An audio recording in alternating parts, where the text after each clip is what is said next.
In 1936, patient H.M., known as Henry Malazan, was a 10-year-old boy with a minor seizure problem attributed to a bike accident. Over the next few years, his seizures grew worse, until age 16 when he began suffering from frequent major seizures. Although taking high doses of anti-seizure medicine, at age 27, H.M. sought more help as his seizures were debilitating and life-altering. He sought the help of Dr. William Scoville, who offered an experimental treatment that had helped patients with psychosis before. Dr. Scoville performed a bilateral medial temporal lobe removal, including parts of the hippocampus, amygdala, and associated structures. As a result of this procedure, the seizures stopped. But H.M.'s ability to form new memories also stopped, a condition known as anterograde amnesia. The rest of his life was lived in the present at the time the surgery was performed in 1953, with a few exceptions. Interestingly, H.M. was able to recreate the floor plan of his house, which he moved into 5 years after his operation. He also remembered a select few famous people, such as Lee Harvey Oswald, who killed Kennedy a decade after his operation, as well as John Glenn, the first man to orbit the Earth in 1962. Much of the research regarding patient HM focuses on deficits that can be attributed to the removal of his hippocampus. This is reasonable considering the severity of the consequences that followed his surgery. However, during the operation, HM also lost his piriform cortex, also known as the primary olfactory cortex. The loss of this portion of the cerebrum stripped HM of his ability to specifically identify olfactory stimuli. He could differentiate qualitatively between two smells, reporting which was stronger than the other, but oddly, the only odor he could name was that of distilled water. The removal of the amygdala caused him to experience dampened emotional expression, poor motivation, lack of initiative, and inability to identify internal states such as pain, hunger, and thirst.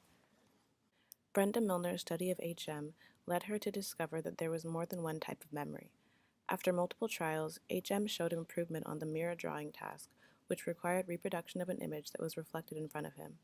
Although he had no recollection of ever performing the task, he was able to improve on it because of intact procedural memory. With this finding, it became clear that the hippocampus was not the only region of the brain responsible for memory, but that the various types of memory are stored across cortical areas. This specific motor learning task and others of its kind make clear that it is possible to learn without awareness and still retain this knowledge. Among HM's favorite hobbies was roller skating. While he could report how to roller skate and a bit more about the activity, he would not be able to recall his 10th birthday party at which he went roller skating, for example. This difference indicates that memories for procedural tasks like roller skating techniques or tracing a reflected image and autobiographical memories also have different areas for storage. Because HM had minor retrograde amnesia, some events that occurred 1 to 2 years prior to his surgery could not be recalled. As one might suspect, he was able to complete crossword puzzles on historical information only if the questions and answers had to do with events at least 2 years prior to his surgery. HM could still produce an image of the home he moved into 5 years after his surgery, which was not expected given his inability to form new memories. This indicated that spatial memory had been maintained. Ray's complex task is a multi-skill neurological assessment tool.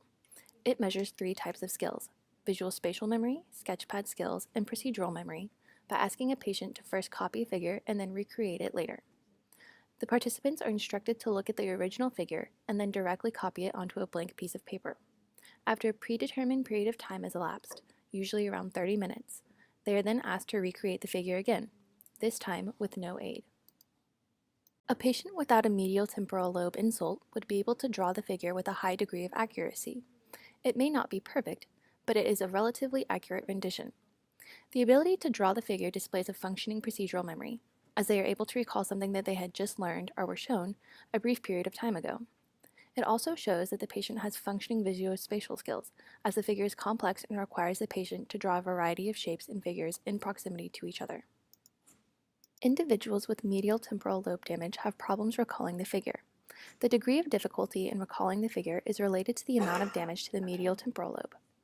In a study conducted by Kixmiller, Verfiley, Mather, and Cermak, participants with medial temporal damage caused by stroke, anoxia, or encephalitis that had moderate to moderate severe memory problems were asked to complete the Ray Asterius complex figure task. They first copied the figure directly while looking at it. 20 seconds after completing the copy of the figure, they were asked to recreate the figure again, but this time without looking at it. And after 30 minutes, they were again asked to recreate the figure. Participants scored an average of 33.8 on the direct copy out of a possible 36 points, but scores of the immediate recall and delayed recall were both substantially lower. Participants scored an average 8.2 on the immediate recall and 6.9 on the delayed recall, showing that the damage to their medial temporal lobes drastically impacted their ability to recall and draw the figure.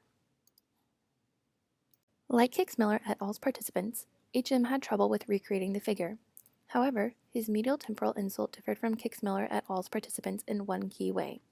HM's temporal medial lobe insult was on a much larger scale than Hicks-Miller et al.'s patients, and the HM had no part of his medial temporal lobe to work with. It had been completely removed, so he didn't have any functioning part of his medial temporal lobe. Hicks-Miller et al.'s participants did have parts of their medial temporal lobes that functioned, so they were able to recall some of the ray austeriath figure. HM, on the other hand, was able to adequately copy the figure, but was unable to recall that he had drawn the figure in the first place, let alone recreate any portion of it.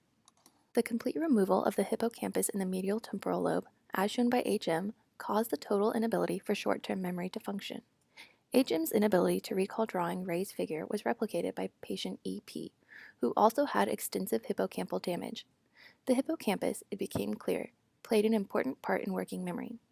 Just as Hicks-Miller et al. Studied showed that the scale of the insult was important, Squire and Wickstead's study of insults located specifically in the hippocampus showed how important the location and extent of the insult was. Extensive damage to the hippocampus or hippocampal removal caused cessation of working memory, but lesser damage still caused a variety of problems as well, as shown by Squire and Wickstead's participants. Participants such as patient JS, AB, LJ, and RS all had circumscribed hippocampal damage, and all showed varying levels of problems with working memory. Patient JS had the closest recall of Ray's figure, although JS flipped lines, as seen on bottom, and large portions of the inside figure. AB was able to recall the approximate shape of the large rectangle and the box on the bottom, as well as the diagonal lines, but he placed other parts incorrectly or incompletely. LJ, on the other hand, had the large rectangle and the large triangle, although the latter was placed on the wrong end, while RS had the parallel horizontal lines of the large rectangular box and the pointed area of the large triangle, which, again, was placed on the wrong side. However, they scored extremely high on semantic memory tests and autobiographical incidence memory tests, which caused Squire and Wickstead to hypothesize that those types of memory functions were located outside the hippocampus, while working memory remained largely located within it.